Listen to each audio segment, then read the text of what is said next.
તને માવો દો હમણાં ઉભો રહે હું પછી ખાઈને ખાવો હે ખાઈને ખાવો તો ખાતા ખાતા માવો માંગે તું હે જાવ ના હોય હજી વાર હે વાર હે હજી મજા કર. જય દ્વારકાધીશ ને જય માં મોગલ બધા ભાઈઓને. ભાઈ કેમ છો? દિવાળીમાં ભાઈ બધાને સવારે શુભકામનાઓ પાઠવી અને ત્યાંથી સીધા આપણે પહોંચીએ છીએ જામવાડી ગામની અંદર. અહીંયા આપણે નાથા બાપાને મળીએ છીએ, એને મીઠાઈ ખવડાવીએ છીએ, એની તબિયત પૂછીએ છીએ, કરિયાણું બધું તમામ એની પાસે છે.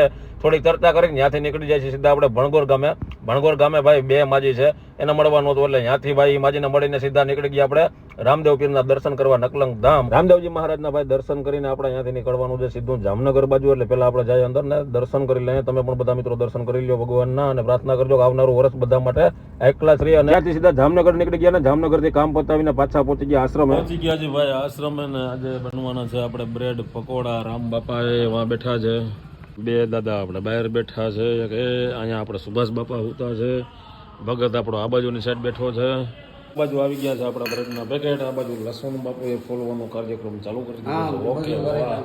અહીંયા બટેકા બફાઈને મસાલો દીધો છે કમ્પ્લીટ. ભાઈ તો આજે બ્રેડ પકોડા ખાઈ નાખવાના છે, બરાબર ને મિત્ર?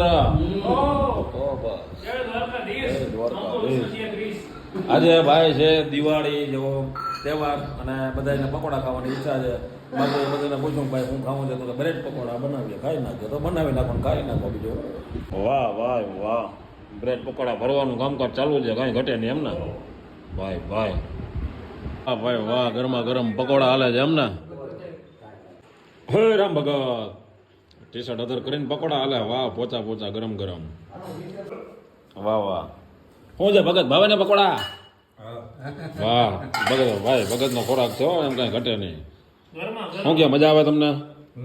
તો બસ માવો આ જે તને માવો દો હમણાં ઉભો રહે હું પછી ખાઈને ખાવો હે ખાઈને ખાવો તો ખાતા ખાતા માવો માંગે તું હે જાવ ના હોય હજી વાર હે હજી મજા કર.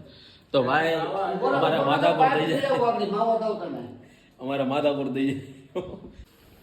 બંધ થઈ ગયો હતો યાર વિડીયો. ભાઈ આ છે અમારી દિવાળીનું સેલિબ્રેશન. તો હાલો હું બે પકોડા લઈને બેસી જાઉં આ બાજુ સાઈડમાં.